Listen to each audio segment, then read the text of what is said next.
This week, we have a very special edition of this show. We're not exactly doing a podcast here, but I feel it's very podcast adjacent.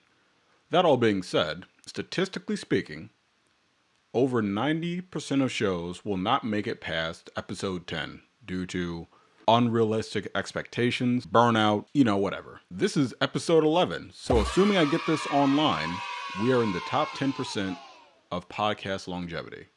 So thanks for tuning in. To celebrate, let's see what the community thinks about what we've been doing so far.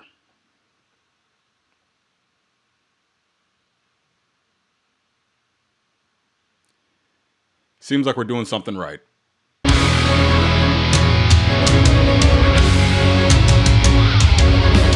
What's up, everybody? Welcome back to another episode of Major in Metal, where we talk about guitars, metal, and things of that nature. This week, we're going super old school. Well, I mean, this song came out in 82, but, the band's been around forever. We're going super old school, man. We're doing some Iron Maiden. Growing up, when I was learning how to play, this was one of my favorite bands, but honestly, that's because they just had great marketability. I have a really specific thing. I'm sure you guys have noticed it by now. I mean, I wear the same outfit pretty much every day. It's just a different color t-shirt. But I really like that every album cover was essentially just Eddie doing something different. And that scratched a certain part of my brain that I really liked. It's called autism. Either way, man, we're gonna be doing Number of the Beast this week. Classic track, super important track in the terms of heavy metal. There's some really cool, weird meter stuff in the beginning that you probably don't realize because you just kind of look at the whole big picture instead of actually taking in what's going on. So we're gonna talk about that. We're gonna look at the solos, both Adrian and Dave's. So with all that said, man, let's put on the headphones, jump in the DAW, and see what we can make happen. All right, so we're in the DAW here. As usual, I have my bass and drums made up. I'm sorry to fail some of you, but I had to do MIDI bass. I could not play this well enough to do it justice, to be honest. I was a little disappointed because I think of myself as a fairly proficient bass player, but I was just shitting all over it. It was not coming together great. So instead of doing homemade bass, we had to go store-bought. Iconic intro.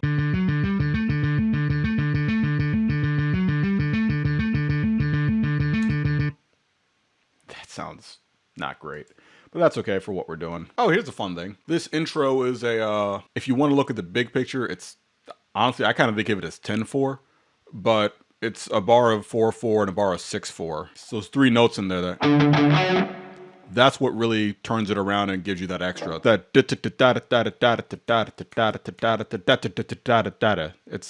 those extra little notes in there. It's almost like, it's kind of funny because obviously splicing this together would have been a pain in the ass to do back in the day.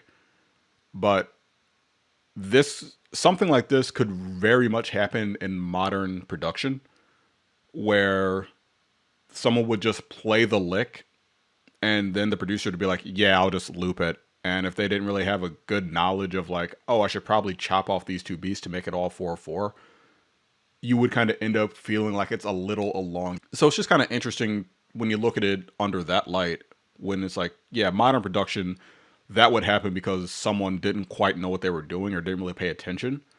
But in a case like this, it's like, well, this is very much intentional. Good example of kind of someone not necessarily paying attention to what's in front of them is for any of my fans of hip hop on there. I don't know what our crossover is on that, but if you listen to the Baby's Shug, it's a 16 bar pattern, but the bass drum or the 808 doesn't hit on the very first note of the first time.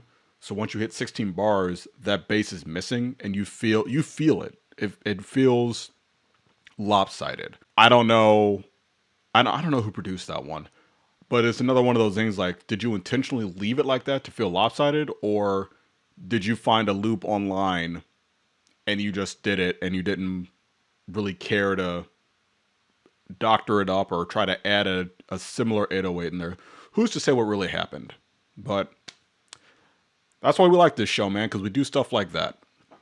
Well, let's get this first lick recorded. It's just going between your D major and your C major.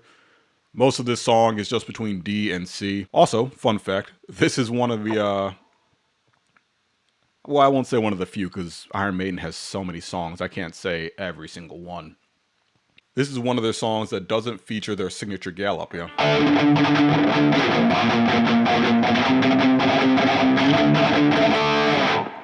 Like, so many of their songs do that, especially that progression as well. One of my favorites, Fear of the Dark, uses that progression, but it doesn't do the gallop. Obviously, the Trooper does the gallop. That's the most notable example. Let's record some intro guitars here.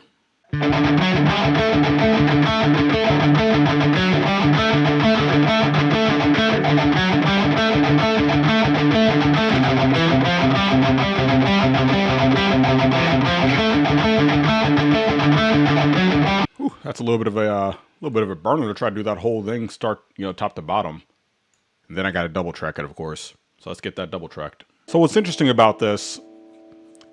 It remains a single guitar in the beginning, and there's like a phaser effect, but it also sounds like a rotary speaker.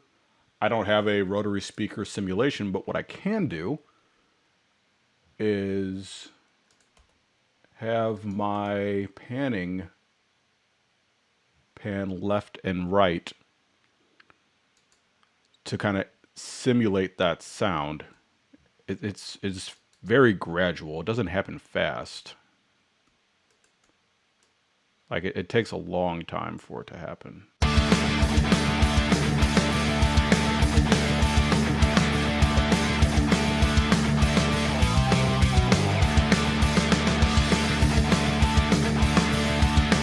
So the second guitar comes in the same time that the drums come in. So let's go ahead and get that going here.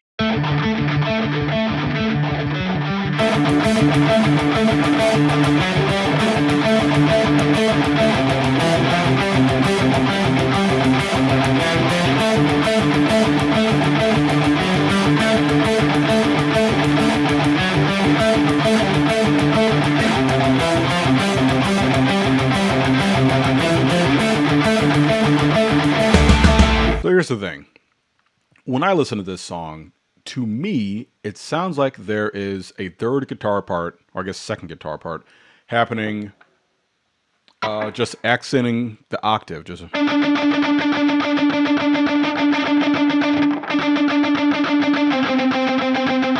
either that or they're getting some weird harmonics, some weird overtones. But something like this happens later. We're going to talk about it too. That part's kind of cool. That I'm really interested in that. But we are going to record this overtone guitar. Maybe it's in there, maybe it's not. But I think it sounds nice.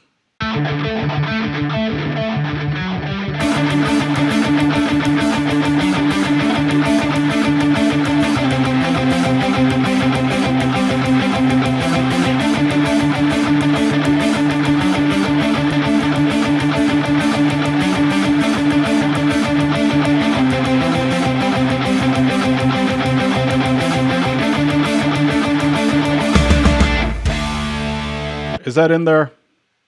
Honestly, I doubt it. I hear something like that in there, and it's like it's so constant. It wouldn't make sense if that was just the overtone from the instrument. That's ridiculous. I don't know what kind of studio they recorded in. Well, then again, it would have just been cranked amps in whatever room was in London there, or whatever part of the UK they were in. Sorry if I offend anyone by that, by assuming all British people live in the UK. I know nothing of London. I have been there though. Nice place. Horrible beer. The UK has to step their beer up. So, all right, little side. I am a huge fan of beer. I definitely enjoy a good IPA. I'll take a good Pilsner. I'll take a good stout, but IPAs are my favorite. I also have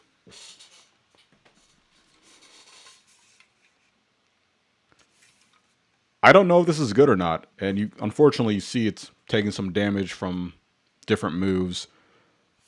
If they're still brewing this, I'd love to try it, but I don't think I actually ever tried one. I can't remember if I did. I mean, I'm sure this came in at least a 2-pack. I don't know, but yeah, Iron Maiden beer.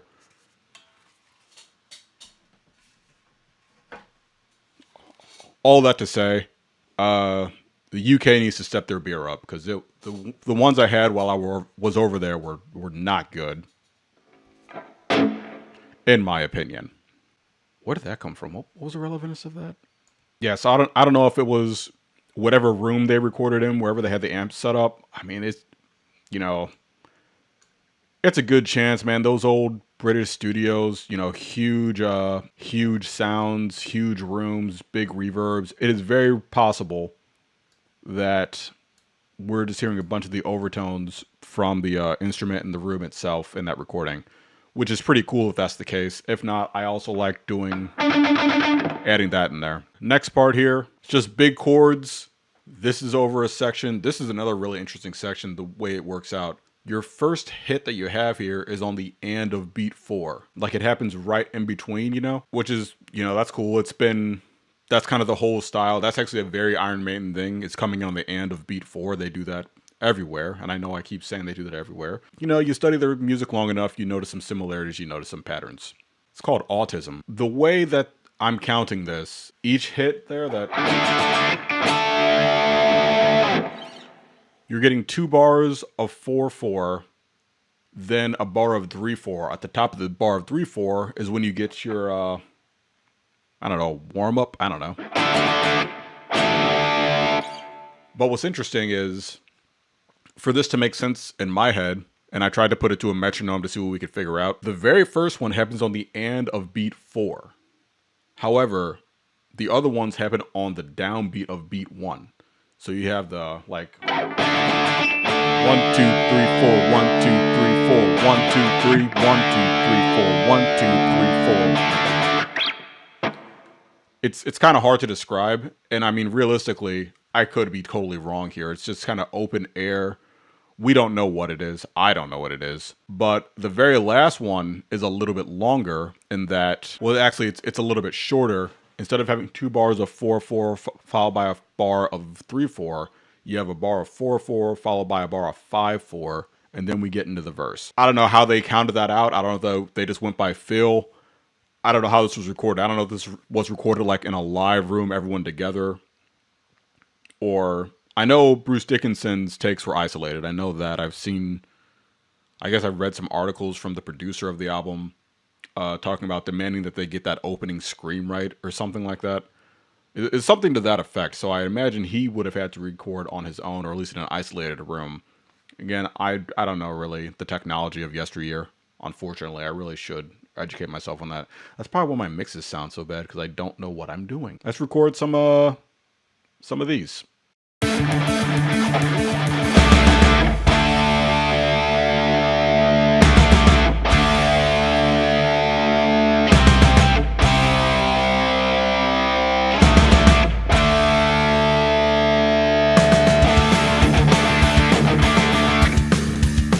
I did better on that than I expected, especially that 3/4 right there. But that's actually something I missed that part. I messed it up. Kind of speaking again with overtones and all that and what's on the recording. To my ear, it sounds like there is the note A ringing out in that over the C. So like a,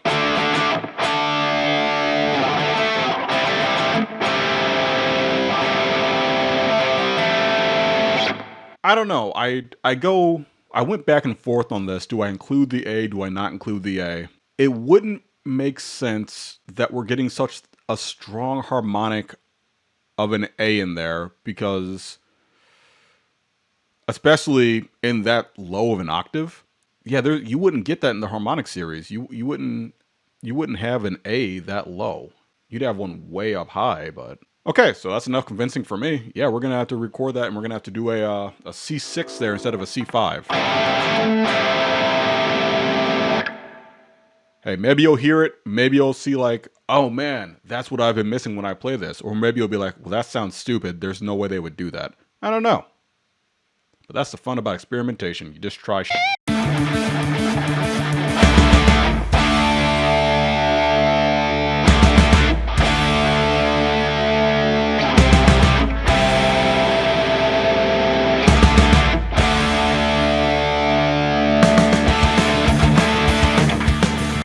Let's see what we got going here.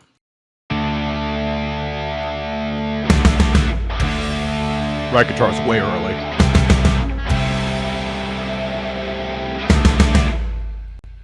Doesn't help when you fuck it up.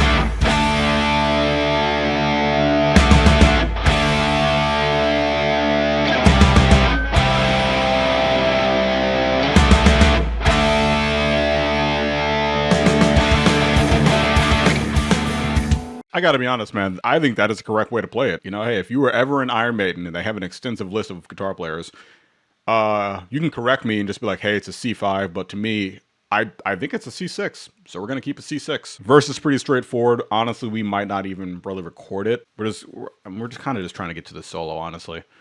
But it's straightforward. It's just all on the D.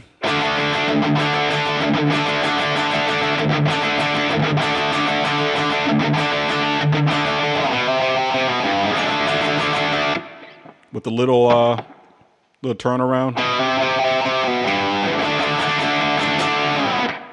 There's that. I do like the chorus a lot. It uses some first inversion chords. Y'all know I love first inversion chords. You got your C, followed by your G first inversion, back to your C, up to a D.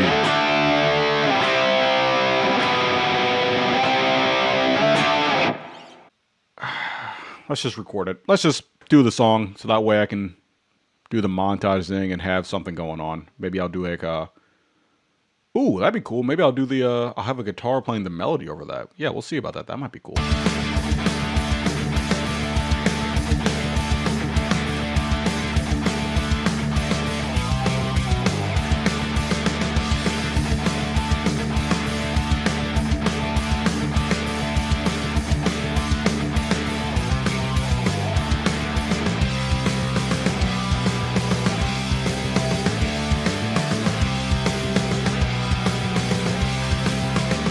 Alright, so now we're here at the pre-solo riff here. It's got this cool riff, just walks up the scale starting on the 5th with a D droning under it. Like,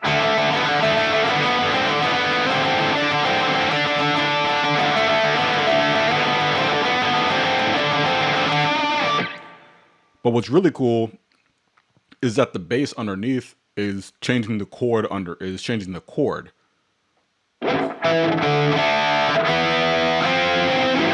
And I mean, all it does is it's just playing with the root in the 5th, just D5, E5, F5 is all it does. But underneath it gets a really cool color change. So you'll hear that when we record it here.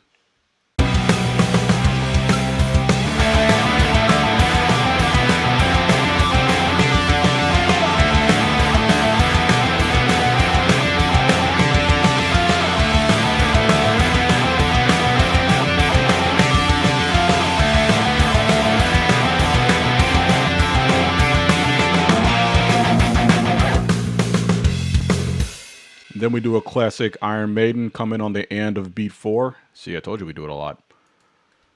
And we're into the first solo, Dave Murray's solo.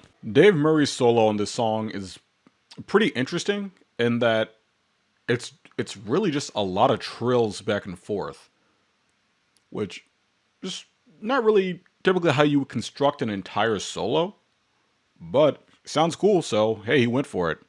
One thing that I do think is really cool in this opening statement, you get a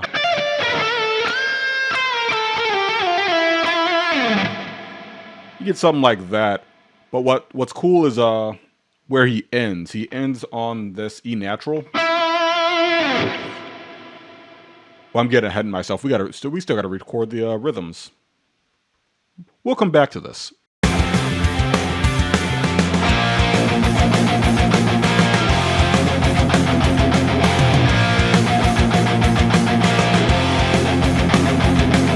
So in between both solos, we get this pretty cool blues lick right here.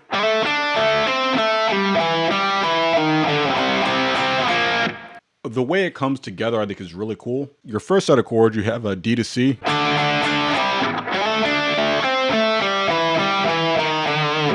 But then you do the lick.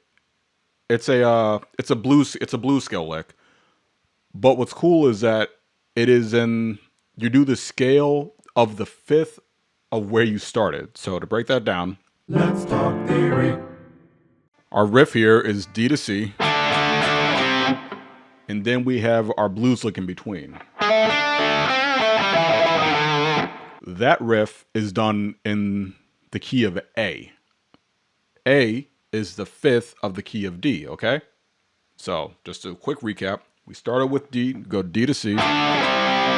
Then we do the 5th of the chord we started on, A. Now check this out. The next time, to keep the riff going, we go from C to B flat.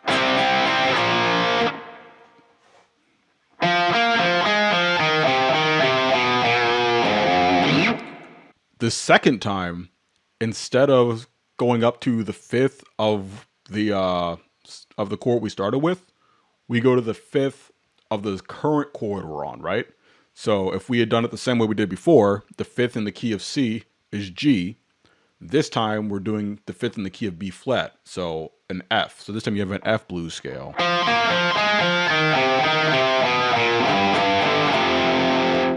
And that's a really cool slight modulation to set you up for the next solo. Because remember, we were just playing, our first solo is just in a B flat and an F, right? But now it's like, well, how do we get back to D minor? Then that's what that turnaround is for right there.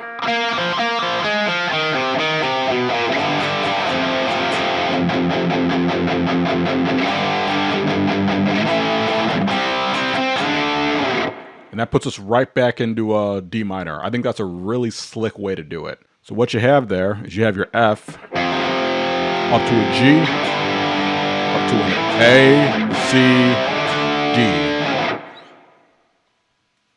You know, if we actually call it a key change and not just a chord change, when you're on that F, you just go, 1, 2, 3, 5,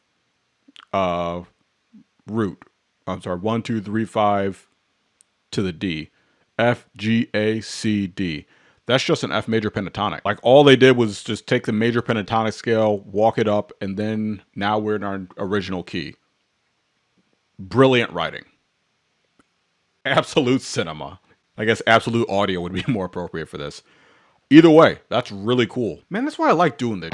It's because little stuff like that, like you can just look at it and be like, oh yeah, that sounds cool. But it's like, why do I think it sounds cool? And that's because that major pentatonic scale exists all over history. That is a sound that we've just known since the beginning of time. I don't know what it is. I don't know why, though, that particular chain is so pleasing to us, but it's everywhere. I mean, I'm not even going to get into that. But yeah, all they do is just a major pentatonic scale. Super sick. Now that I have my nice tangent, I still have to record the other guitar part. This is going to be all the fuck out of order. It's going to be a lot of editing on my end now.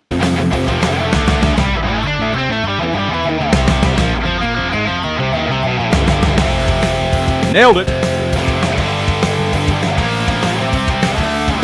Then I messed up the very end. That's why you don't get cocky, kids. Alright, so now we are at the rhythm section for Adrian Smith's solo. This one is a lot more classic Maiden. Everything's on the and of 4, as we talked about. We do use the Iron Maiden classic 6/7 root walk up, as that's evident all over their music. This is just straight up Maiden. The only difference is I'm not sure who played drums on this album. Was it Nico? I don't know. Either way, you don't get the signature 2 taps on the ride. That's another very Iron Maiden deal. But let's get this recorded.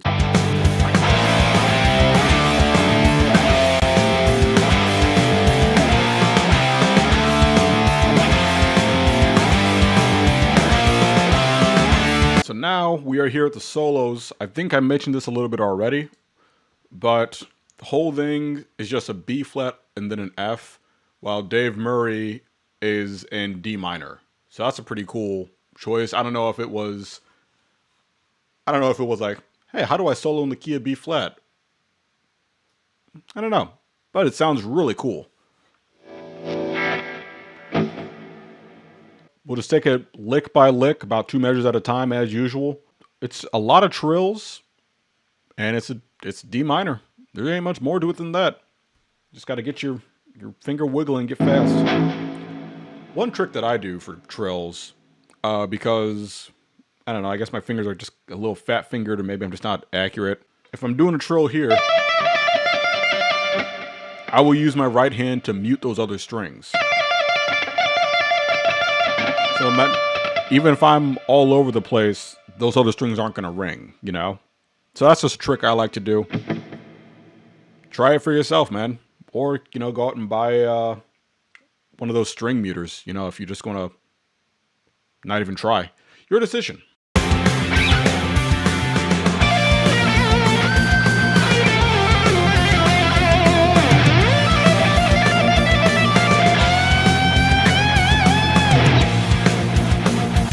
We'll take that for a good opening phrase. One thing you may notice is we're using a little bit less high gain tone this time around. Just kind of indicative of the era. You know, it was the 80s. If you wanted a high gain amp, you had to run a JCM 800, and we are using a JCM 800 sim here. Just that days of that huge saturation. That's not the tone we're going for here. Not only that, but these cats were playing Stratocasters, like single coil strats. So that tone's going to be a little sharper, a little more direct than a humbucker. So there is a little bit of a EQ as well to try to emulate that a little bit. You know, it's just, I don't typically try to match the tone just because I'm not great at crafting tones. But for this one, it felt kind of weird to have my usual, you know, super distorted, overdriven bass and a very saturated, mid-range, heavy guitar tone. So we dialed it back a little bit. That's your opening phrase. Actually, your first two phrases as well. The second one is just jumping between your second and your minor third.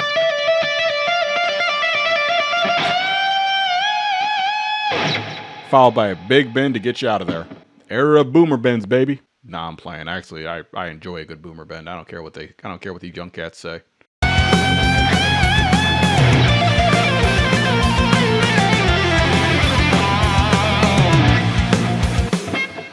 It's a really good pinch on my end. I will pat myself on the back. Let's hear it back. Ooh, that's really early. Jesus, dude.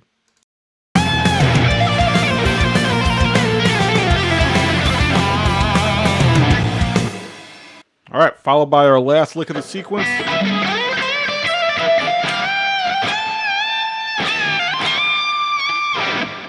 Again, more playing in D minor. Let's take a stab at it.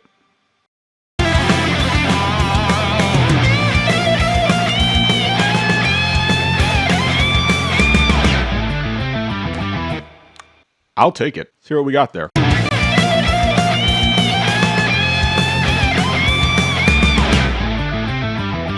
A little rushed. I rushed that a little bit. My bends weren't quite where they needed to be, but it'll give you an image of what we're looking at. On to the next solo. This one is actually a little bit harder. It's a little more traditional, all D minor pentatonic generally. Starts off with a double stop into a blues lick kind of deal here.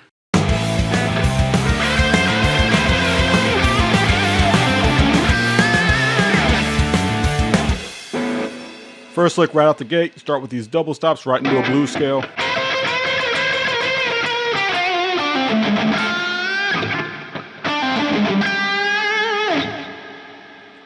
Followed by some more D minor pentatonic.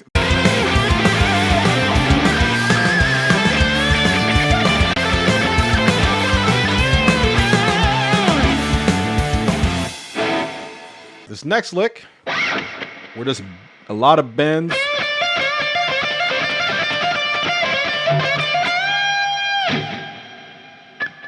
These are the hardest kind of licks for me, just because I didn't grow up trying to emulate this exact style. Like, to be honest, whenever I was trying to play Iron Maiden stuff, I was always more drawn towards Dave Murray's solos, or, what was his name? I believe it was Janet Gears. Adrian Smith's style didn't really appeal to me. And to be honest, that still kind of applies today. Just a lot of, it's just very minor pentatonic, bluesy. That's not what's grabbing me personally. There's nothing wrong with it. It sounds great. It just never really struck me as like, that's what I want to do, And here we are, 20 years, we're paying for it because we didn't ever learn these things.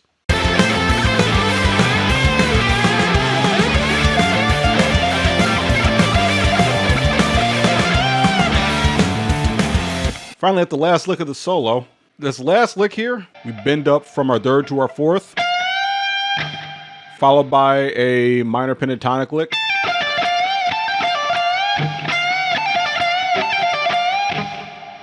Then a big bend up to our root.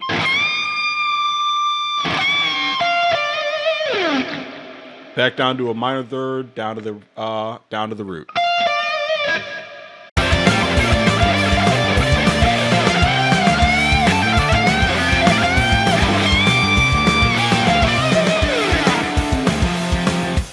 And that's going to do it for this week, man. You know, Iron Maiden is a pivotal band in the heavy metal scene.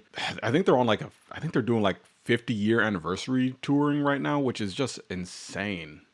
Like, that is your entire life. You've been touring. You like these kind of videos, man? This one got cut a little short. I did have some lighting die towards the end. And it's like, well, all right, I guess that's the end of the video. But if you do like this style, man, you know, like, share, comment, subscribe. Leave me a hate mail. I guess people are doing that too. But we're doing these every week, man. So let me know what you want to see. Let me know if you like it. And here's to, I think the next milestone is 21 episodes. So here's to getting into the top 98%. Or I guess the top 2%. Tomato. Whatever. Peace.